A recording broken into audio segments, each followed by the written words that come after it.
This is Brian Miller, Executive Director of Coach Approach Ministries, CAM for short, and I'm joined here today by, and she told me to pronounce it correctly, Tanya Wagner, a nice German name. She is a leadership coach, seasoned therapist turned certified coach. Welcome to the podcast, Tanya.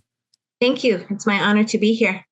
I met Tanya last summer at a conference, and we shared a table together. And I was just totally impressed with you, Tanya, with your mindset, how you approach things.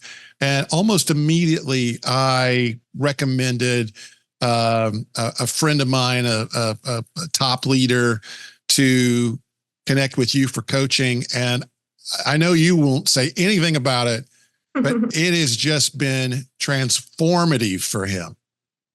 That's awesome. Yeah, no, I genuinely always count it an honor to be able to be in those spaces with different leaders and being on that journey. I genuinely count it an honor. So what made you turn from certified therapist into coach? Yeah. I so many times sitting in my therapy office was a pastor, missionary, some Christian leader who had made some bad decisions or blown up their life in some way. And I just was, well, it's an honor to sit with them through restoration. I knew nobody starts off that way. Nobody starts off thinking I'm going to have this explosion 10 years into my ministry. So I started thinking, how did they get there? And I want to help be part of the preventative. And that's led me down the road to coaching. When I found coaching, I was like, wow, this is the vitamin C. That's what I always say. It's the vitamin C. It's the preventative. I think every Christian leader needs a coach. So yeah, that's I wanted to help support before they ended up in those spaces.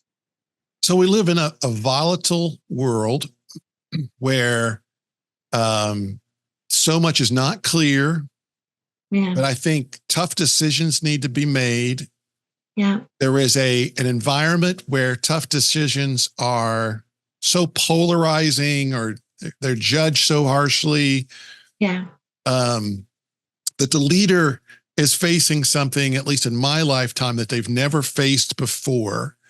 Mm-hmm. The external pressures on their leadership. How do you approach what needs to happen in a leader's life for them to be able to lead well today? Yeah, you know what, Brian, I don't want to oversimplify, but yet there is some simple answers, in that it's really leaning into the Holy Spirit. Like, the Holy Spirit's not surprised by anything. He has answers for everything. So it really is making the space to be able to hear him, to walk closely with him, right? Not who of us can make decisions today without the Holy Spirit? So for me, it's about balance. It's really helping leaders find that healthy rhythm in life. And the reality is that the people in their lives, the expectations of those people aren't going to be balanced. So when they start putting balance in their life, putting margin in their life, healthy rhythms, there's going to be people who won't like it. But I always ask them, what matters more? Is it pleasing what God's asking of you, or is it meeting the expectations of people? Because the expectations of people will lead down a very dark path.